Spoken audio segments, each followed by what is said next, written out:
Nak suggest. Suggest apa?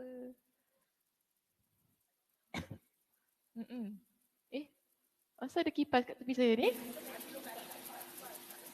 Oh, belum buka kipas tadi. Sekejap ya. Kat masjid mana? Susah, okey.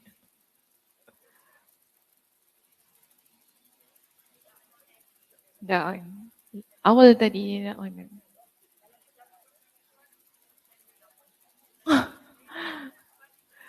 Wah, hari tu tak ada kan? Ada masalah teknikal lah. Rasanya dah okey ke?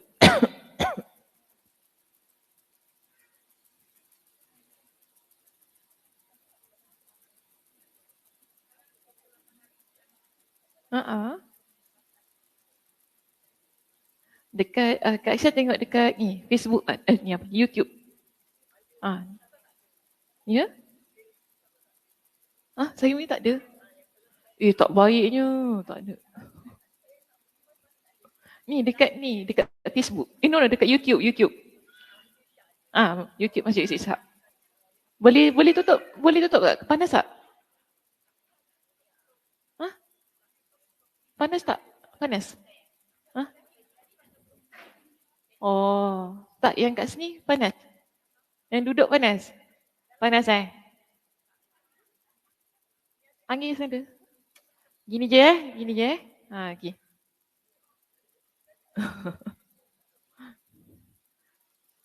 Yang kuliah yang tak ada dekat Facebook tu, cuba tengok dekat YouTube last week tak ada yang lagi satunya. YouTube Yusuf Ishak.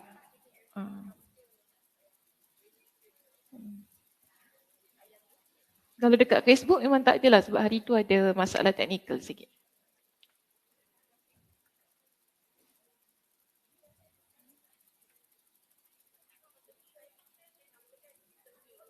Sama lah. Sama je. Semua masjid ada masalah, tak tahulah Facebook, masalah Facebook lah bukan masalah masjid. Hari tu Masjid Kasim pun kena juga. Dia macam Cik Ana tak ada Facebook, tak kuasa. Alah, Cik Ana ni. Cik Ana, demi saya Cik Ana, Cik. Attend Okey, jom kita mula kuliah. Baik, bismillahirrahmanirrahim. Innal hamdalillah nahmaduhu wa nasta'inuhu wa nastaghfiruh wa na'udzu billahi min syururi anfusina wa min sayyiati a'malina. Man yahdihillahu fala mudhillalah wa man yudlilhu fala hadiyalah. Wa asyhadu an la ilaha illallah wahdahu la syarikalah wa asyhadu anna Muhammadan 'abduhu wa rasuluh amma ba'd. Rabbi shrah li sadri wa yassir li amri wahlul 'uqdatam min lisani yafqahu qawli. Rabbi zidni ilma warzuqni fahma. Allahumma inna nas'aluka ilman nafi'a wa rizqan tayyiba wa amalan mutaqabbala. Assalamualaikum warahmatullahi wabarakatuh. Okey, hari ni nak mula muka surat berapa? 395.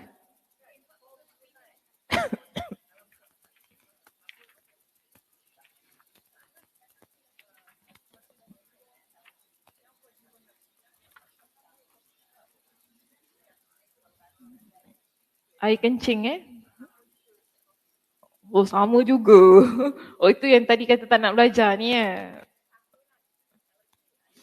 Tak boleh kena belajar ni. Sebab ni dah masuk pengajaran dia. Okey. Mana ada skip? Tak apalah nanti. Nanti balik rumah tengok balik Okey. Hari ni 409. Muka surat 409. Muka surat 409 masih lagi tentang bab kencing dalam masjid tu lah. Bukan dalam masjid, kencing di bahagian masjid tu. Jumpa? Kenapa kecoh lagi? Oh, dia tak ada bab. Betul, betul, betul. Dia tak ada bab. Dia masih maknanya, dia masih lagi dalam bab 58. Kita ada satu lagi perbincangan yang lain dalam bab 58. Macam tu. Okey. Jadi dia kira macam ni. Dekat muka surat 408 kan ada 221 kan hadisnya. Okey. Maknanya itu sambungan daripada hadis 221 masuk kepada 409. Sebab tu 409 tu tak ada nombor hadisnya. Okey. Dia sambungan macam tu. Oh tak, dia tak terlepas. Tak ada yang terlepas hari ni. Dia susun macam tu. Tak ada terlepas kereta api ya. Oh yang penting terlepas. Okey. Dia tak type. Oh type. Cuma dia kalau merujuk kitab bahasa Arab ada je. Cuma bila dah disusun atur dalam bahasa Melayu ni biasalah dia akan letak ikut kepada apa yang dia rasa okey lah macam tu. Okey baik, kita baca. Ni kirakan perbincangan kita yang terakhir untuk bab air orang yang kencing di bahagian masjid. Masih ingat lagi kisah dia bagaimana? Arab Badui. Arab Badui yang kencing one corner. Masuk masjid kemudian dia buang air kecil. Lepas tu Nabi marah tak?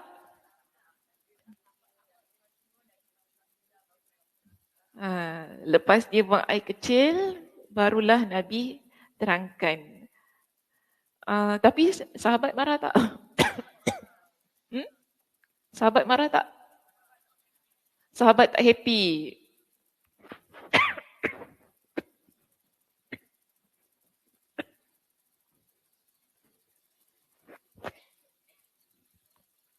Sahabat tak happy, kemudian sahabat nak buat apa?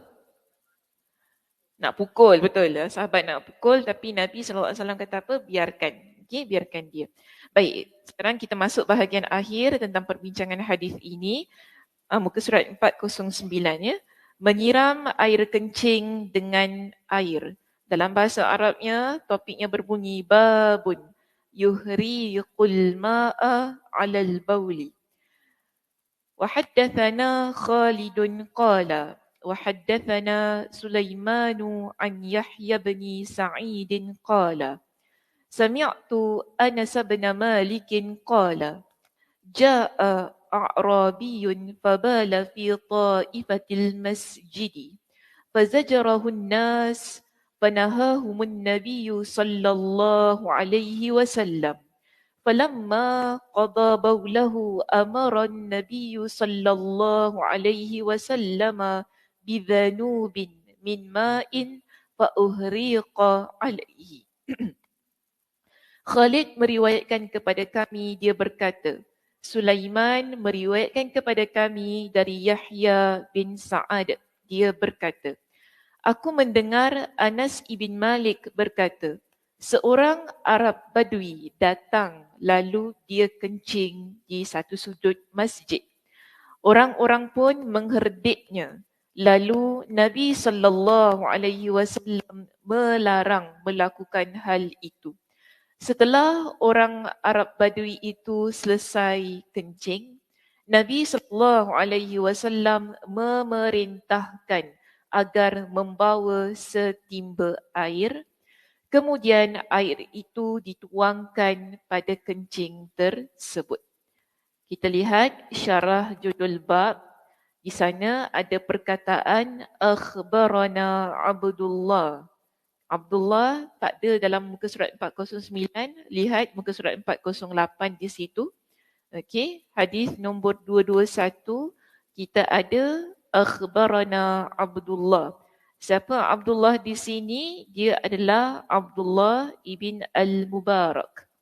Seterusnya, dalam sanad kita ada seorang perawi bernama Yahya bin Sa'id. Di sini adalah Yahya bin Sa'id Al-Ansari. Okay, Yahya bin Sa'id yang ada muka surat 409 kita ni. Dekat situ. Okey, seterusnya. Perkataan wahaddatsana Khalidun. Khalid meriwayatkan kepada kami, tidak ada huruf waw dalam riwayat Karimah. Kalimat ini diatafkan kepada kalimat haddathana Abdan. Sulaiman yang dimaksud dalam hadis ini ataupun dalam sanad ini adalah Sulaiman bin Bilal. Telah jelas bagi saya ni maksudnya Imam Ibn Hajar Al-Asqalani, telah jelas bagi saya bahawa redaksi hadis ini diambil dari riwayat Sulaiman bin Bilal sebab redaksi dari riwayat Abdan berbeza dengan redaksi dari riwayat Sulaiman. Sebagaimana yang telah kami isyaratkan sebelumnya bahawa redaksi ini diriwayatkan oleh Imam Al-Baihaqi. Kita tak ada apa-apa sangatlah tu sekadar penerangan tentang sanad hadis yang tak ada berapa complicated sangat. Baik, perkataan fi ta'ifatil masjidi maksudnya di sudut masjid, bukan dalam masjid tapi ada satu corner, macam tadilah Kak Song kata corner. Ada satu corner yang mana orang ini dia buang air kecil di situ. Yakni di sisi masjid. Makna ta'ifah dalam perkataan tersebut adalah potongan dari sesuatu. Makna bahagian dari sesuatu. Kita ada perkataan yang lain di situ, fanahahum. Lalu Nabi melarang mereka. Jadi Arab Badui tadi bila dia buang air kecil pada satu bahagian, satu corner masjid tu kan. Jadi para sahabat ni mereka mengherdik tadi, marah-marah dia kan. Nabi SAW melarang mereka. Kifanahahum. Nabi larang mereka. Pada riwayat Abdan tertera lafaz waqala utsrukuhu fatarakuhu. Nabi SAW bersabda kepada para sahabat, biarkanlah dia, tinggalkanlah dia. Okey, maka mereka pun membiarkan lelaki itu membuang hajatnya lah, itu buang air kecil di tempat tersebut. Baik, perkataan seterusnya, fahariqa, maknanya maka disiramkan atasnya. Lepas dia buang air kecil, Nabi minta apa? Minta air. Air macam mana? Setimba. Maknanya banyak air itu untuk buat untuk siram tempat tersebut. Jadi sebab tu di sini penggunaan perkataannya fahariqa alaihi, maka disiramkan atasnya. Demikian yang diriwayatkan oleh Abu Dhar. Adapun dalam riwayat lainnya, sebagaimana teks hadis bab di atas, tertera lafaz fa'uhriqa alaihi. Boleh dibaca dengan mensukunkan huruf ha atau memfathahkan huruf ha itu.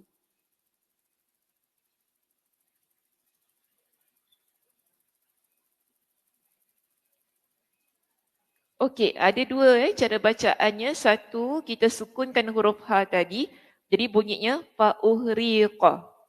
Tapi kalau difathahkan dia jadi fahariqa. Dia macam tu. Nampak tak? Boleh? Nak tulis ke tak nak? Nak tunjukkan ke tak nak? Okey semua okey? Baik, semua okey, alhamdulillah. Sebagaimana yang telah disentuh tadi. Baik. Ibn Athir.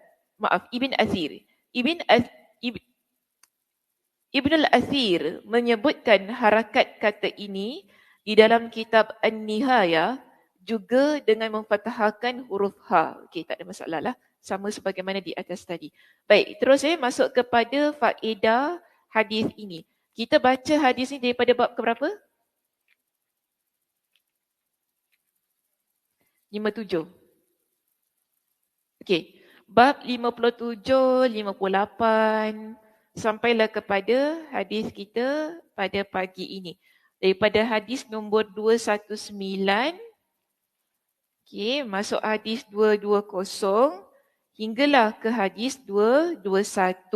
Keseluruhan perbincangan di sini adalah sama. Jadi sekarang kita nak keluarkan faedah pengajaran daripada keseluruhan hadis yang telah kita bincangkan dari bab 57 hingga bab 58 itu tadi. Baik, faedah yang pertama ataupun pengajaran yang pertama di situ, menjaga diri dari terkena najis sudah tertanam di hati para sahabat. Betul atau tidak? Soalan. Betul. Setuju? Setuju. Kenapa setuju? Sebab najis kalau terpercik, nanti buat solat tak sah. Macam tu. Okey, teruskan. Oleh kerana itu, mereka serta-merta mengingkari hal itu di hadapan Nabi SAW tanpa meminta izin terlebih dahulu. Jadi kita nampak kita ada dua situasi dalam pengajaran yang pertama. Satu, kita nampak bila para sahabat mereka ini terus menegur lelaki Arab Badui itu kan yang buang air kecil di satu sudut masjid. Ini menunjukkan bahawa para sahabat ni mereka dah terdidik. Kalau benda tu najis, dia mesti dihalang. Benda-benda yang najis, perkara-perkara yang najis, dia bukan sebahagian daripada agama kita ataupun ajaran agama Islam. Islam tidak mengajarkan hal-hal yang najis. Benda-benda kotor kita akan halang, kita akan avoid, maknanya kita akan bersihkan perkara itu. Jadi kalau kita nampak perkara tu memang kotor, kita akan cepat-cepat halang dan hadam. Sebab itu di sana para sahabat mereka tak tanya kepada Nabi. Mereka tak kata, nak halang ke? Tak tanya dulu kan? Terus mereka herdik lelaki tersebut. Okey? Ini menunjukkan bahawa hal itu memang kita sebagai seorang Muslim, perkara-perkara yang kotor, ia bukan sebahagian daripada kehidupan kita. Jadi kita mesti akan bersihkan. Lebih-lebih lagi tentang najis, kencing dan sebagainya. Yang kedua di sini dikata, ditambahkan lagi, kerana sudah tertanamnya pada diri mereka sikap memerintahkan perbuatan makruf dan melarang dari perbuatan mungkar. Apa maknanya? Yang pertama kita clear tau tadi. Sebab memang kita diajar hal-hal yang kotor, kita perlu cepat-cepat bersihkan, clearkan. Kalau nampak kena halang. Yang kedua, satu-satu. Okay.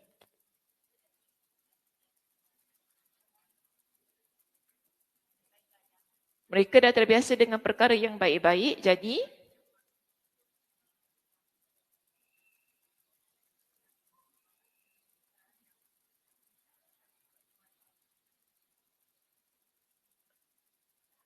apa yang Nabi tak buat, perkara mungkar mereka tak buat. Kerana mereka dah terbiasa dengan perkara yang baik. Okey, tadi Kak Dewi nak cakap apa? Sama juga. Mm-mm.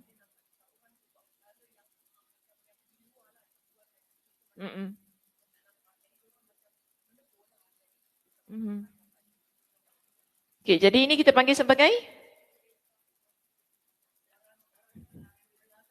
amar ma'ruf nahi mungkar. Itu istilah yang saya nak gunakan. Okey. Ini kita panggil sebagai amar ma'ruf nahi mungkar. Boleh? Kenapa Cik Ana ketawa Cik Ana? Jauh sangat pergi ya. Cik Ana jauh betul pergi, padahal benda itu senang aja depan mata. Amar ma'ruf nahi mungkar. Iaitu kita lidah kelu nak berkata. Masya Allah.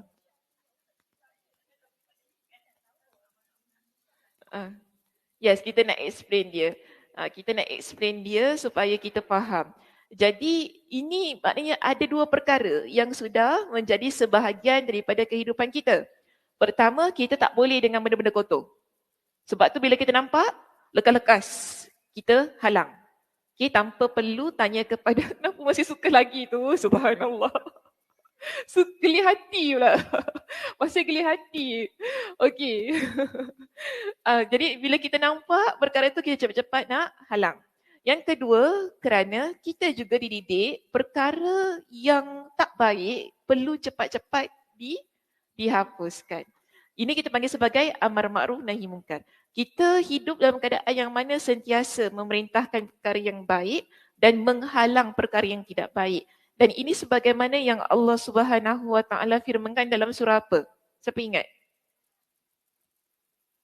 Ali Imran. Surah Ali Imran ayat 110. Allah Subhanahu Wa Taala menyebutkan ini sebagai ciri-ciri terbaik umat Nabi sallallahu alaihi wasallam.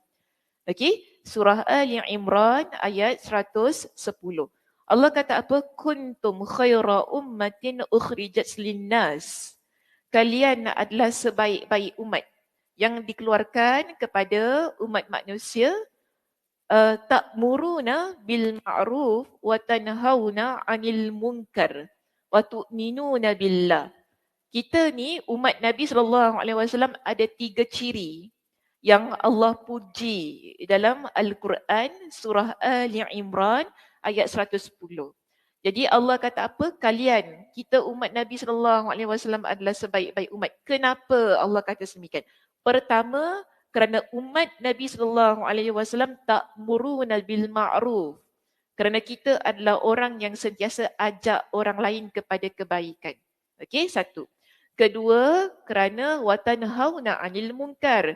Kerana kita di umat Nabi SAW, kita ada satu ciri yang menghalang orang lain daripada buat perkara yang tidak baik. Sebagaimana para sahabat tadi. Mereka nampak perkara tak baik kan? Orang tu kencing dekat satu sudut masjid. Perkara tu tak elok kerana ia perkara yang najis. Jadi mereka ini cepat-cepat halang. So kita tak salahkan juga kerana itu adalah sebahagian daripada identiti orang yang beriman kepada Allah Subhanahu Wa Taala. Baik, ada ciri yang ketiga tadi Allah sebut wa tu'minuna billah. Kita adalah umat yang terbaik kerana kita beriman kepada Allah Subhanahu Wa Taala. Jadi ini yang Allah Subhanahu Wa Taala puji dalam Al-Quran tentang umat Nabi sallallahu alaihi wasallam. Imam Ibn Kathir rahimahullah dalam tafsir itu dia ada sebutkan tentang kisah yang diriwayatkan daripada Qatadah tentang Umar radhiyallahu an. Jadi Umar radhiyallahu an dia pernah menunaikan ibadah haji.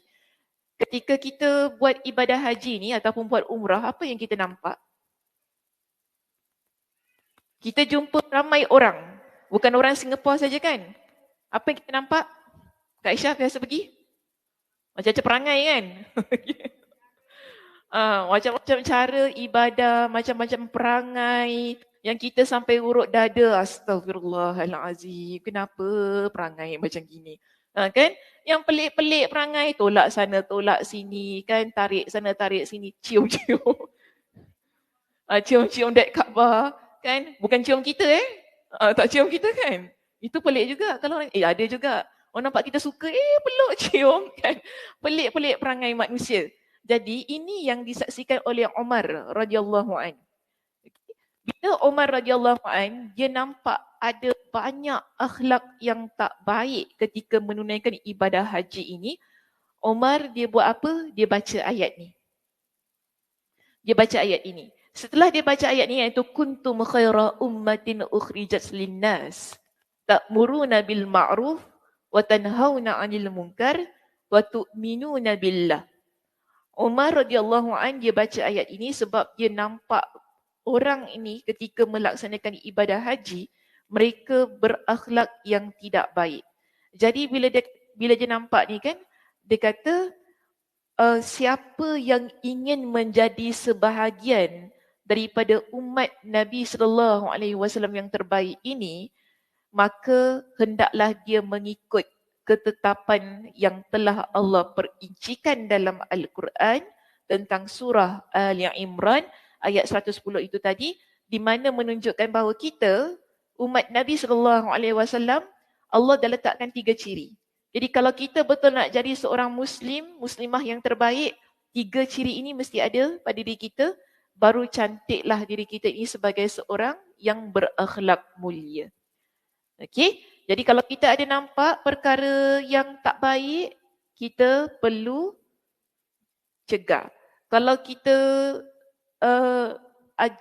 bukan kalau kita tampak benda baik, maka kita kena ajak orang lain kepada kebaikan dan juga beriman kepada Allah Subhanahu Wa Taala.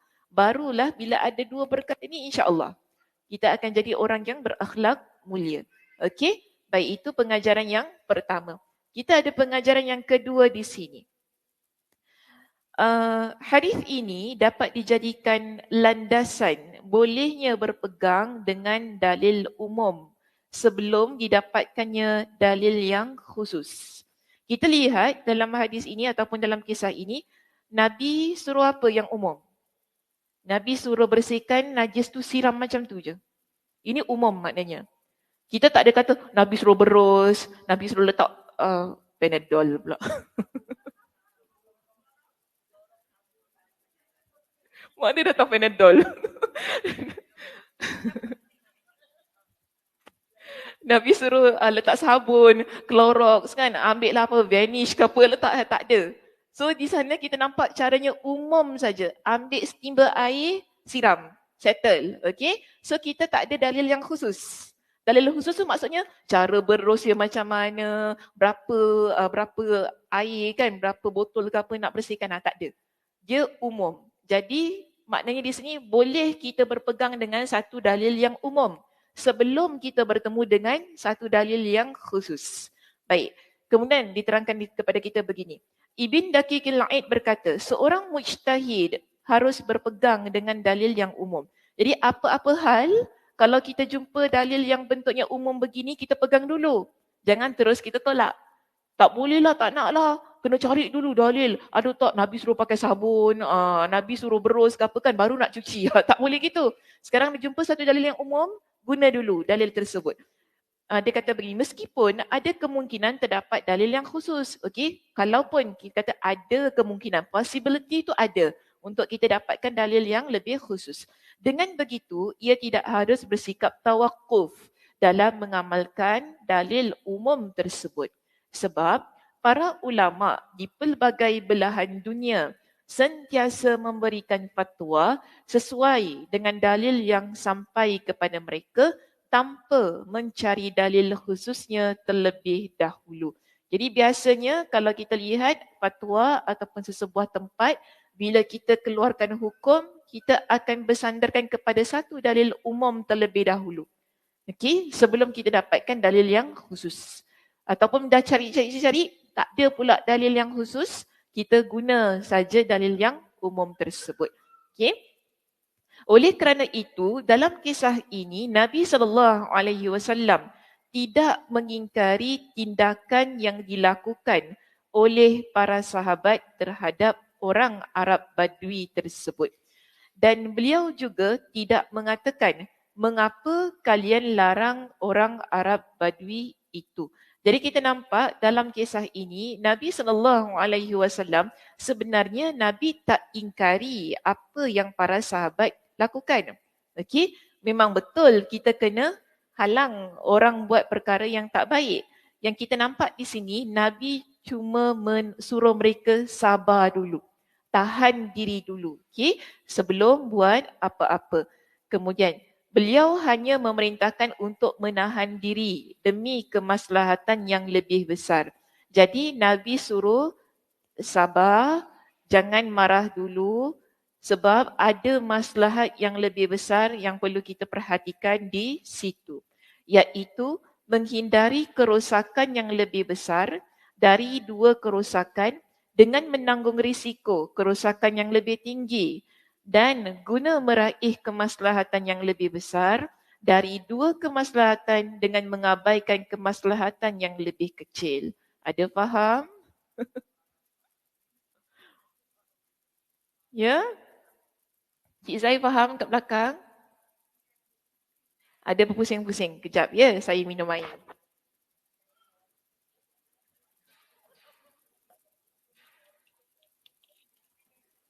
Nak Panadol? Ada pusing-pusing ni nak Panadol? Okey, memang dia complicated sikit. Macam ni ya. Sebab tu saya minum air dulu. Tadi kan Imam Ibn Hajar kata apa? Menteri. Beliau hanya memerintahkan mereka untuk menahan diri. Maknanya Nabi dalam situasi ini Nabi bukan larang, Nabi kata jangan tegur, bukan gitu. Sebab kalau kita ingat lagi perbincangan kita yang lepas, setelah dia selesai buang hajat Nabi tegur dia kan? Maknanya perkara itu tak boleh buat. Okey, kena ingat tu. Nabi tegur dia, maknanya perkara tersebut tak boleh buat. Jadi sekarang di sini, bila kita baca, iaitu Nabi nak menghalang satu kemaslahatan yang lebih besar, iaitu menghindari kerosakan yang lebih besar dari dua kerosakan dengan menanggung risiko kerosakan yang lebih ringan. Ada dua kerosakan yang lebih besar. Pertama, kalau kita larang dia kerosakan pertama, nanti dia sakit. Okey, itu kerosakan yang lebih besar kan? Betul tak? Kita nak halang satu kerosakan yang kecil. Dia kencing je kot. Dia kencing je kot. Bila kita halang dia, dia berhenti. Bila dia berhenti, apa yang kena pada dia? Dia sakit. Itu lebih besar. Betul tak? Okey, pertama. Yang kedua, kerosakan yang kedua ialah makin makin bercecek-cecek. Makin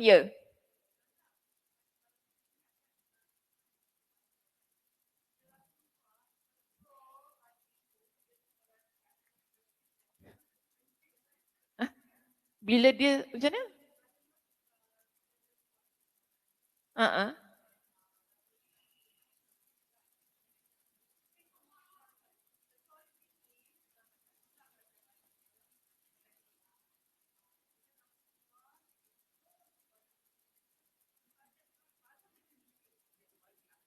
Oh tak. Dia selesai buang hajat, baru Nabi tegur dia. Cerita dia macam tu. Uh-uh.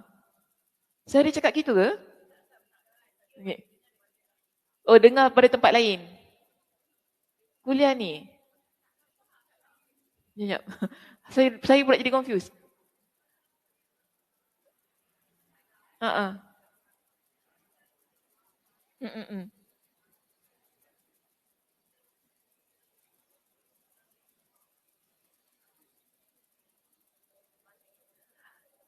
Dia bukan gitu kan. Dia cerita dia macam ni. Dia ada doa kan, betul kan? Saya rasa dia silap. Ya, dia silap faham. Ada doa, dia ada doa sesuatu. Okey, cuba rujuk. Yang doanya yang dia kata apa? Dia nak rahmat. Ya Allah, kau rahmati aku dan Muhammad saja, orang lain jangan rahmat. Okey, so Nabi SAW tegur cara dia berdoa. Itu yang terus dia keluar masjid, dia pergi kencing kat ujung tu. Okey. Pada waktu itu, para sahabat nampak dia, para sahabat nak halang. Nabi SAW kata, nanti dulu. Bagi dia buang hajat, selesaikan. Sebab apa? Nabi nak halang dua kerosakan yang lebih dahsyat. Okey. Cik Zai okey? Boleh faham ceritanya? Alhamdulillah. Okay, so dia begitu keadaannya. Jadi bila Nabi SAW suruh para sahabat sabar kan, ada dua perkara kemaslahatan ni yang, bukan kemaslahatan, kerosakan yang perlu kita halang. Satu, kita nak halang dia daripada sakit. Ini besar. Okay? Kedua, kita nak halang supaya dia tak menitis-nitis lah. Sebab apa? Kalau kita tiba-tiba dia tengah buang hajat tu, kita halang dia, dia terus lari, nanti kan habislah semua kan, terpancut kat mana-mana. So ini lebih susah bila nak dibersihkan. Daripada kita nak bersihkan satu tempat, akhirnya lah satu kawasan masjid dah pula nak kena bersihkan. Jadi kita nampak fikir jauh sebelum kita nak tegur seseorang. Baik, seterusnya tadi dia kata apa? Dan guna meraih kemaslahatan yang lebih besar. Ada kemaslahatan yang lebih besar, iaitu tempat itu dia akan jadi lebih bersih. Maknanya yang kotor hanya satu sudut. Maslahatnya begitu. Dari dua kemaslahatan, iaitu dua kemaslahatannya di situ ialah tentang kesihatan, maknanya sama lah ya, tentang kesihatan dan juga hanya satu tempat sahaja yang kotor untuk dibersihkan. Okay. So ini yang menjadi cara Nabi SAW ketika dia nak menegur Arab Badui tersebut. Dia samalah ya dalam bila kita nak apply dalam hidup kita ni. Kita kalau nampak, tadi kita sebut tentang amar ma'ruf nahi mungkar kan, yang kita kata ini adalah pujian Allah Subhanahu Wa Taala dalam Al-Quran. Yes, kita nak apply. Okay, kita nak apply ciri itu pada diri kita. Tapi kita kena ingat, apa pun yang kita nak buat, dia mesti ada caranya. Okay, ada kaedah, ada caranya. Contoh, kita nampak bagaimana Nabi SAW menegur Arab Badui itu tadi. Adakah Nabi dalam keadaan yang kelam kabut? Tidak. Kita berhati-hati. Maknanya, bila kita nak melaksanakan amar ma'ruf nahi mungkar itu tadi, kita tak boleh kita nampak orang buat salah tu kita tegur. Kita nampak dia buat salah je, kita dah cakap. Okay? Kita nampak orang tu buat sikit salah, kita dah marah-marah. Dia tak boleh begitu. Maknanya kena sabar terlebih dahulu. Sebagaimana yang Nabi SAW perlihatkan kepada kita. Kita bayangkan kawan kita mungkin dia ada buat salah kan. Tengah duduk-duduk ramai-ramai, tengah makan. Tiba-tiba kawan kita salah cakap, terus kita marah dia. Depan-depan orang. Satu, saya tanya. Niatnya betul tak? Niat betul. Niatnya untuk amar makruf nahi mungkar tadi. Mungkin member ni dia ada ngumpat lah dengan dia cakap kan. Dia ada cakap benda yang tak baik lah kan. Dia kata cakap pasal orang tu, kau tahu gitu dulu kan. Cakap kita diam dululah. Kita jangan terus kita marah dia. Kau mulut kau celupa eh. Kita tak cakap gitu kat kawan kita. Kita sabar dulu. Ataupun kita cuit dia. Kita tak terus-terus kita terus marah. Mulut kau celupa kau punya mulut ni. Kau tahu tak ni ahli neraka orang macam ini. Kita tak kata gitu depan kawan kita.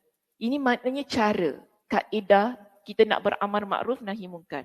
Okey, tak semestinya terus-terus marah gini. Macam kau baik sangat. Engkau tak tahu dulu kau. Kita dah keluarkan dia punya file-file lama.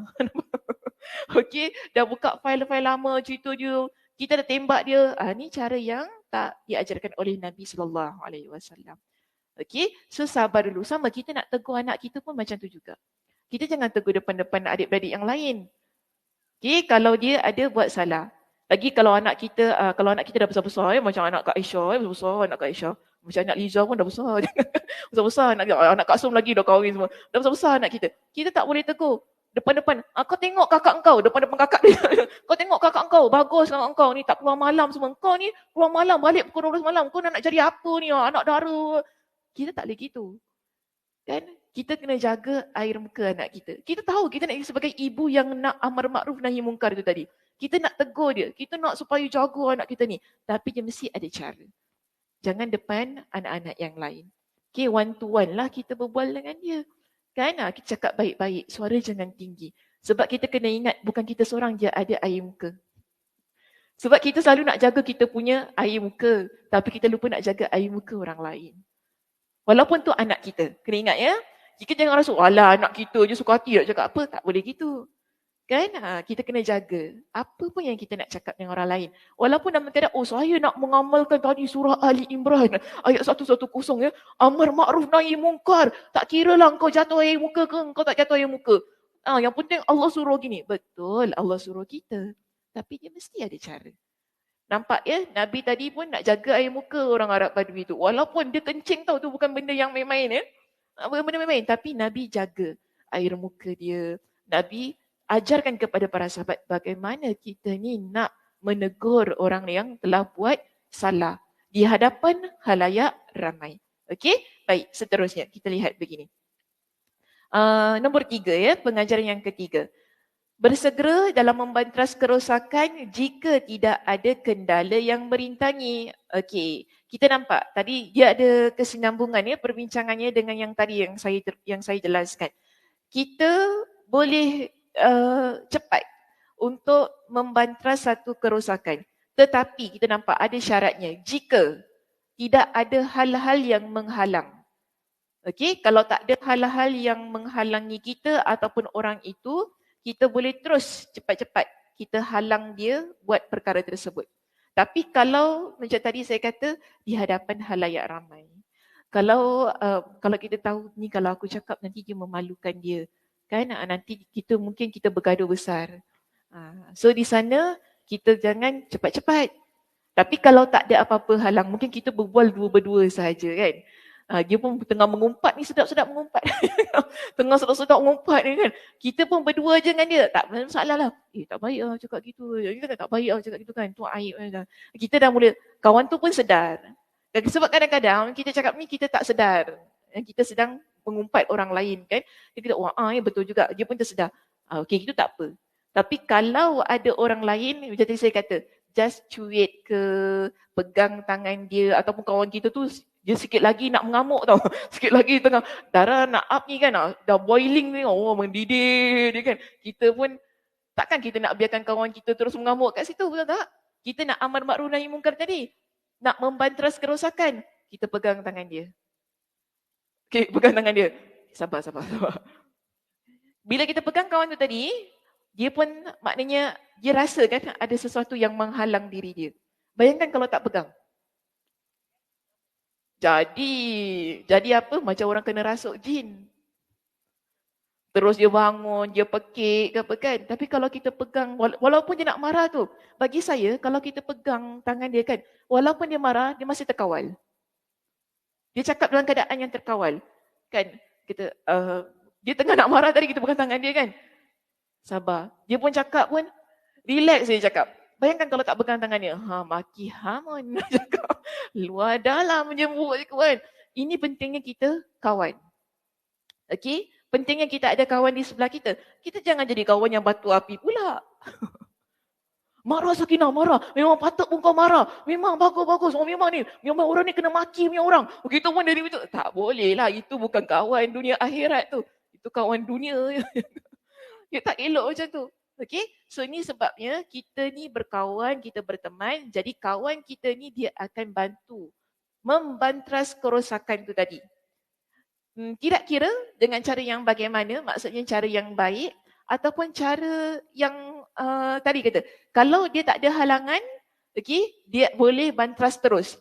Tapi kalau ada halangan, maknanya pandai-pandailah kita macam mana kita nak buat tadi yang dah saya sebutkan.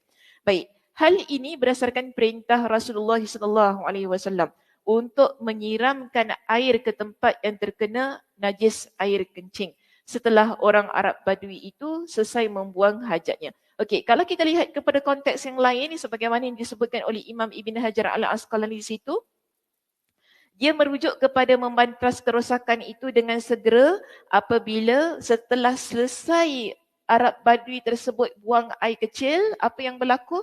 Nabi pun segera bersihkan tempat tu. Nabi tak tunggu-tunggu, tak apa, esok boleh bersihkan. Hari sekarang kita baca Quran dulu. Tak ada. Nabi SAW terus suruh ambil baldi, setimba air itu, bersihkan tempat itu. Tak perlu tunggu-tunggu esok. Okey. Baik, yang keempat. Hadis ini menunjukkan bahawa air adalah benda atau zat yang dapat menghilangkan najis.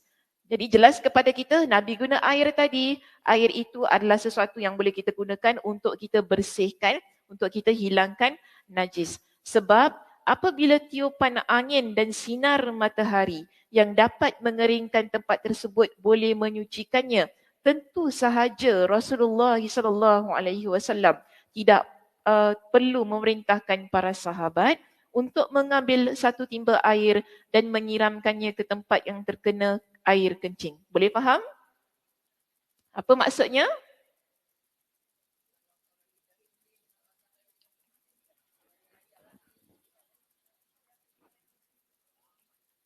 Bukan itu maknanya. Okey, angin dan matahari maknanya kita kalau biarkan dia kering kan. Asal air kencing ni basah, betul tak? Okey, adakah orang kencing kering? Tak ada, itu tak kencing namanya. Air kencing tu basah. Jadi tempat tu kotor. Ada najis kan tempat tu? So, kalau kita biarkan dia kering tak?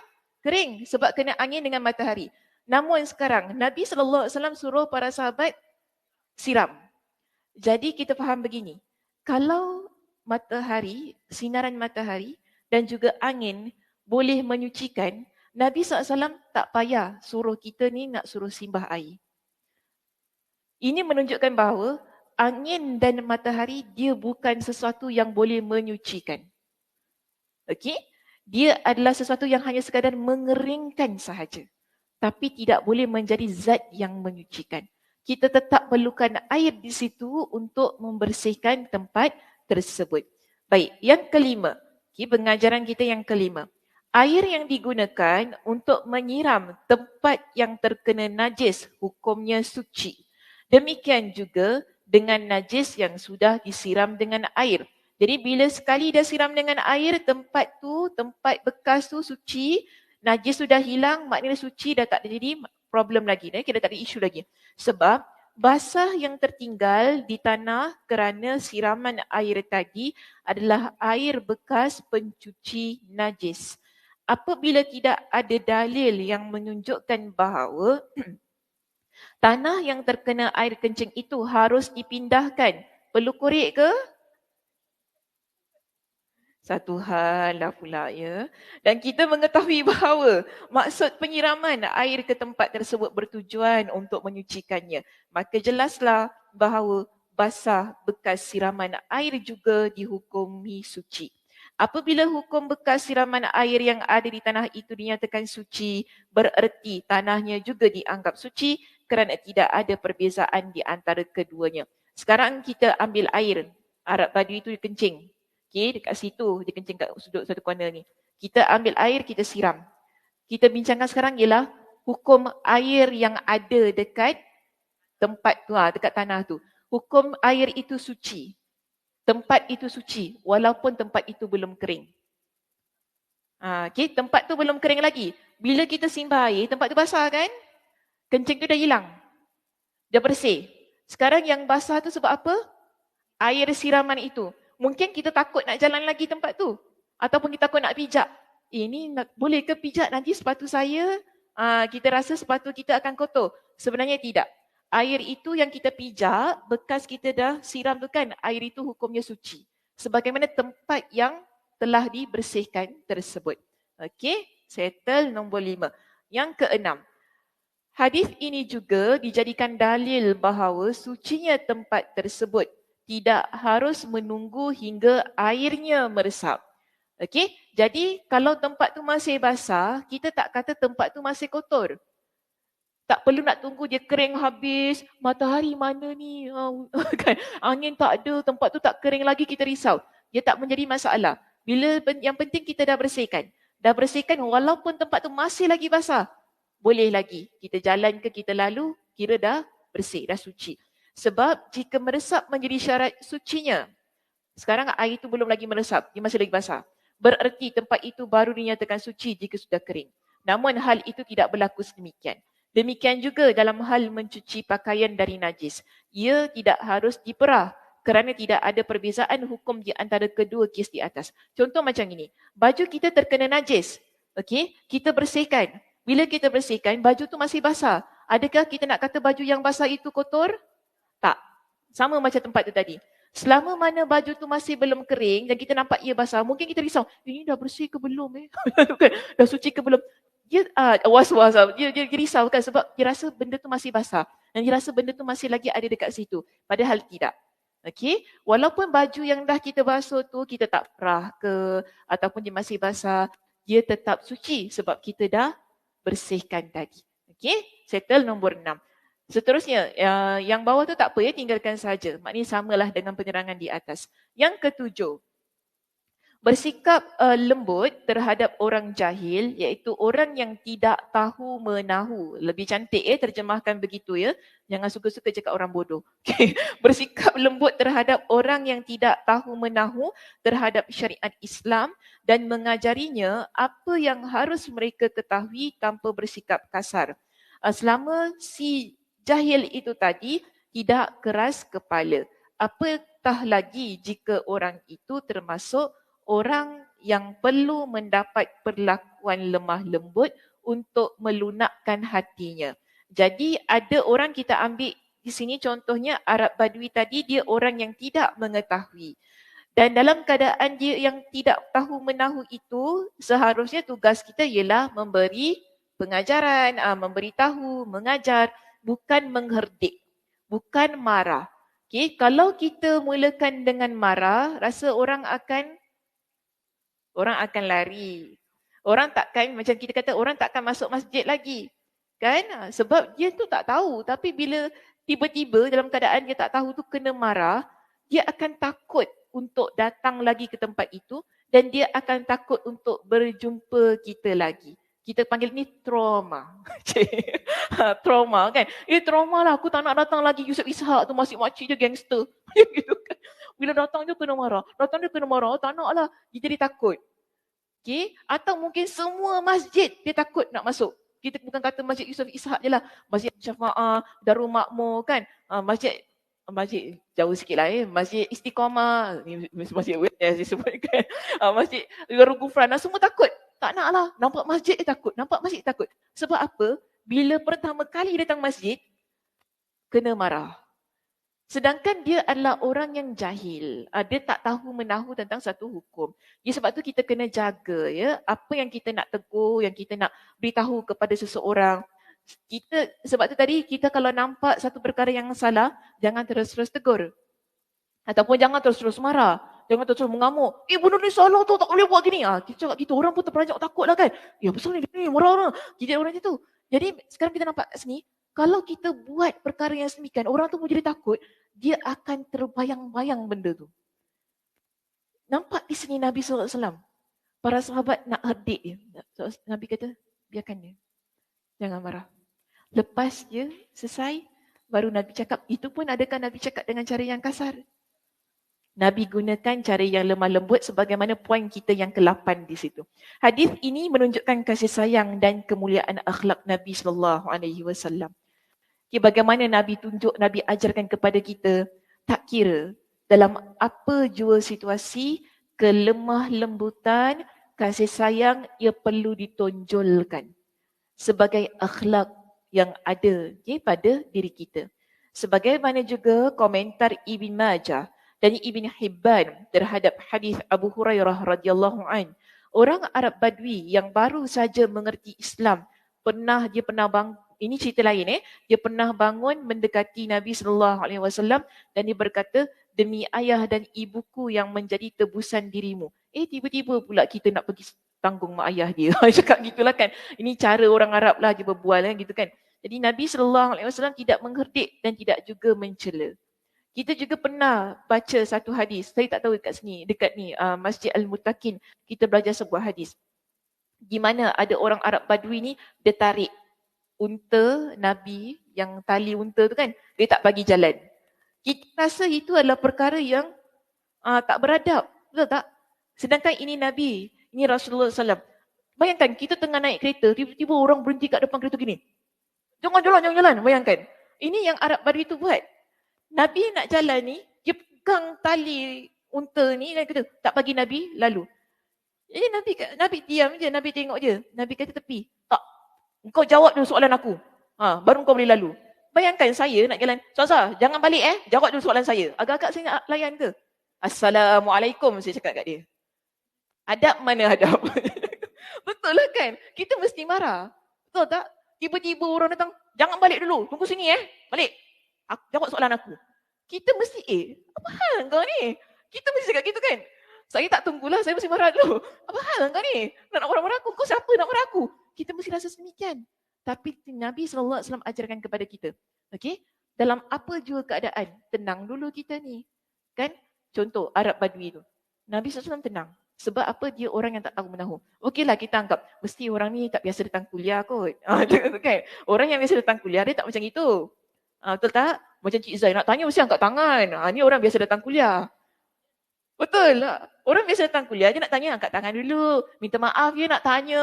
Macam gitu keadaan dia. Dia tak terus-terus bangun tanya gitu. Itu orang yang tak biasa duduk dalam majlis ilmu. Okey, kita nampak maknanya dah tahu.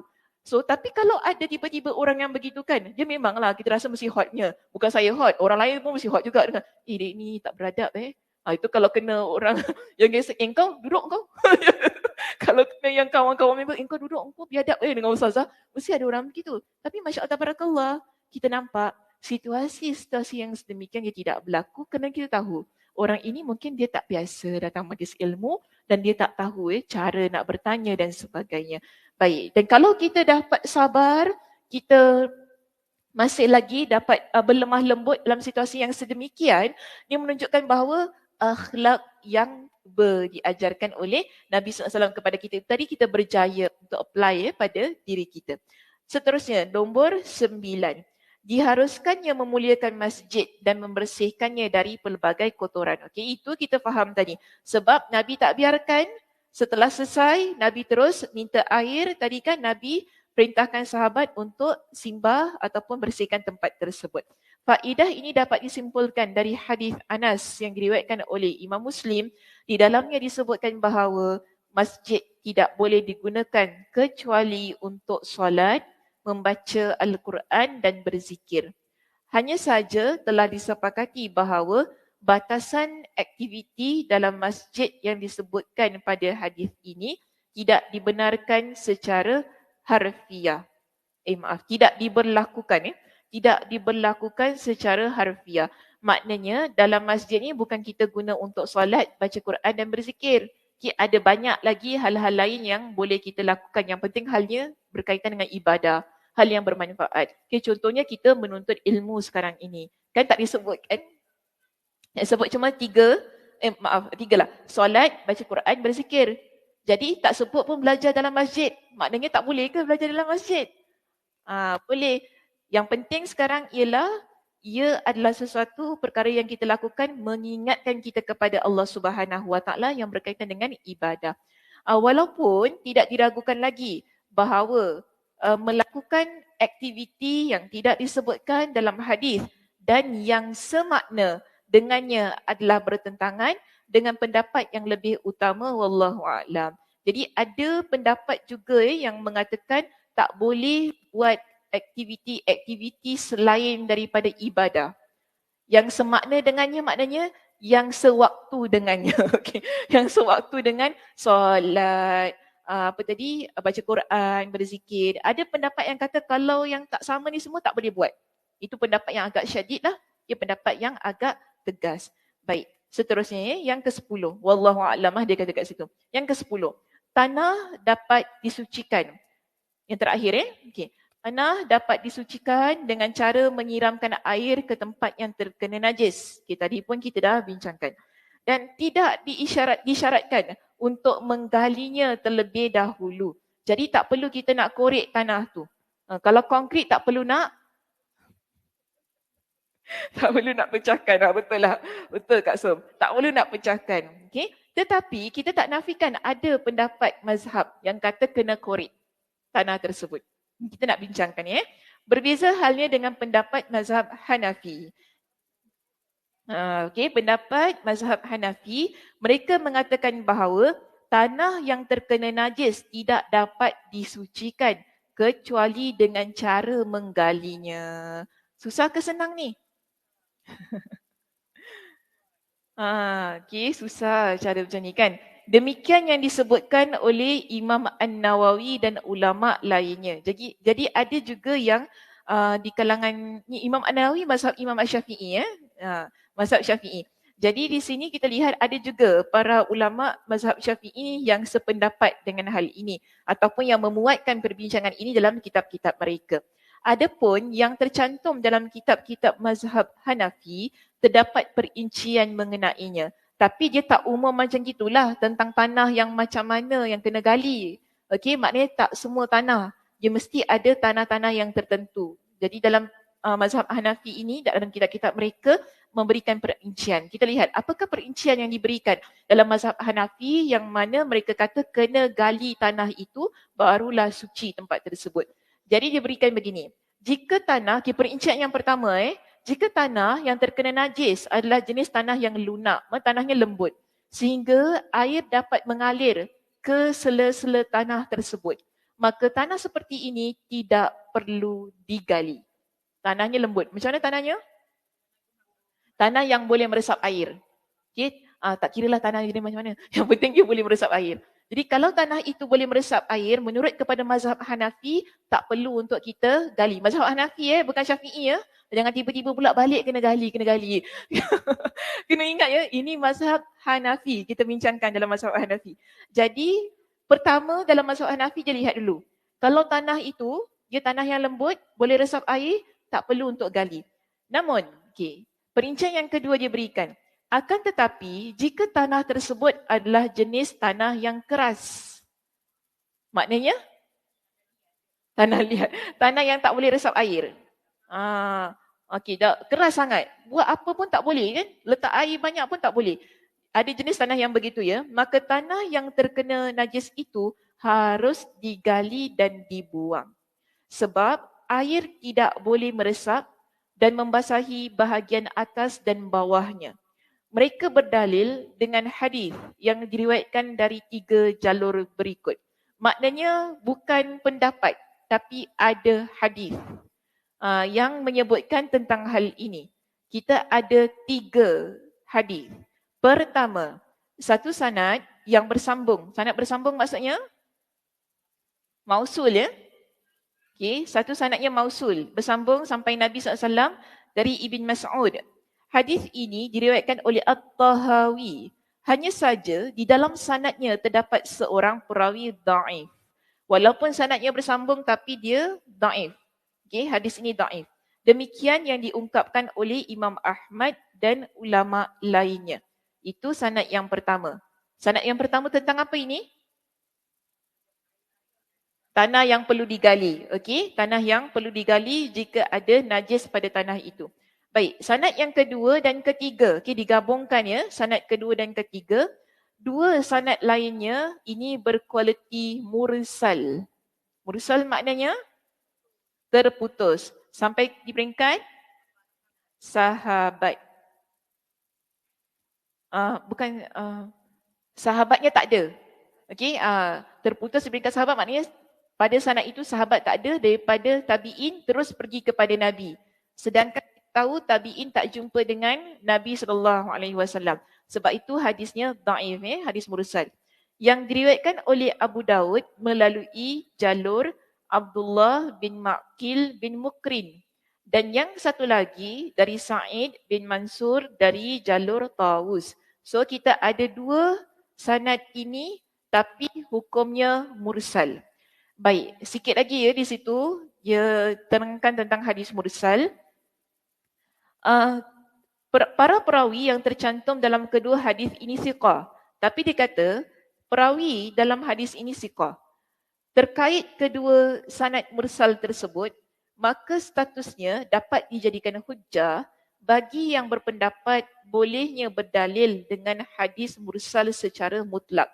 Sebab itu, okey, tentang mana tadi? Tentang tanah yang keras yang perlu digali itu kan dijadikan hukum dalam mazhab Hanafi. Kerana bagi mereka boleh beramal dengan hadis mursal. Okey, boleh beramal dengan hadis mursal secara mutlak. Secara mutlak. Demikian juga bagi yang berpendapat bahawa hadis mursal dapat dijadikan hujjah apabila ada sanad mursal lain yang menguatkannya. Adapun Imam Asy-Syafi'i dia berpendapat boleh menjadikan hadis mursal sebagai hujjah apabila berasal dari riwayat kibar tabi'in, iaitu tabi'innya di kalangan senior. Okey, biasanya tabi'in senior ni mereka sempat jumpa dengan Nabi. Sempat jumpa dengan sahabat, ada juga di kalangan tabi'in yang sempat, maknanya dia kecil lah, kecil sangat-sangat lah, maybe baru lahir macam tu kan. Dia tak jumpa Nabi, sebab kalau sahabat ni mereka yang nampak Nabi. Maknanya dia hidup di zaman Nabi tapi dia kecil sangat, tak sempat jumpa dengan Nabi, kita tak panggil dia sebagai sahabat. Jadi di sini, dan biasanya yang meriwayatkan secara mursal itu dikenal tidak meriwayatkan kecuali dari perawi yang thiqah. Namun, semua persyaratan ini tidak ditemukan pada dua sanad di atas. Maknanya, kita tak ada hadis yang lain untuk menguatkan. Hadis yang dhaif. Ingat ya, tiga-tiga ni dhaif tau. Sebab apa? Satu dhaif, yang pertama sanadnya dhaif, kedua sanadnya mursal. Bila mursal, maknanya hadisnya dhaif. Sekarang ini, sanad ini dia tidak ada sanad lain yang menguatkan. Yang ketiga, okey, dia juga tidak diriwayatkan daripada perawi yang dikenal di kalangan tabi'in yang senior. Maka sebab itu Imam Ibn Hajar Al-Asqalani kata apa? Semua persyaratan ini tidak ditemukan. Jadi semua syarat-syarat itu tak ada pada dua sanad mursal di atas. Demikianlah apa yang nampak dari kedua sanadnya. Wallahu a'lam. Maka sebab itu kita lihat pendapat yang perlu gali tanah itu adalah pendapat yang dhaif. Pendapat yang lemah. Tapi siapa yang dirasa nak berpegang kerana dia mazhab Hanafi, dipersilakan. Kerana ada dalilnya. Cuma dalilnya lemah. Okey? Baik, faedah dalam bab ini, dalam faedah hadis dalam bab ini yang lainnya akan disebutkan dalam kitab adab insya-Allah. Insya-Allah. Okey, selesai. Wallahu a'lam bissawab. Ada apa soalan? Selesai kita hari ini kuliah yang terakhir. Jumpa tahun depan. Oh ya, Cik Zaid, silakan.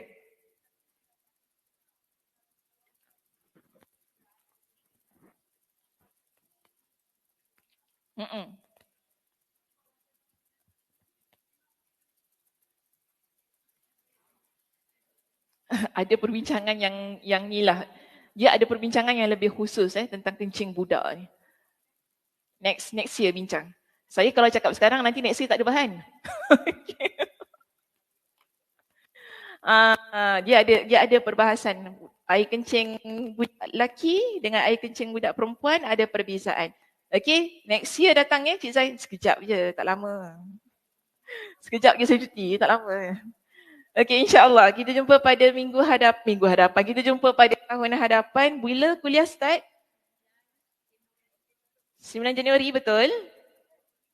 Betul kan 9? Betul. Minggu kedua, kuliah semua bermula semula sebagaimana biasa. Okey, 9 hari bulan, kuliah akan bermula sebagaimana biasa.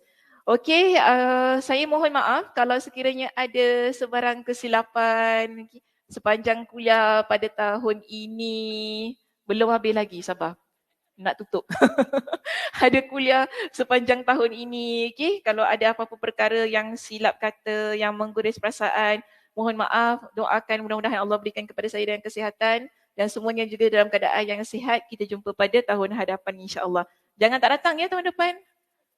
Tiba-tiba pergi tak kembali. Pergi tak kembali tu bukan itulah. Maksud saya pergi tak kembali tu pergi tak tahulah bagaimana. Dia pergi mana.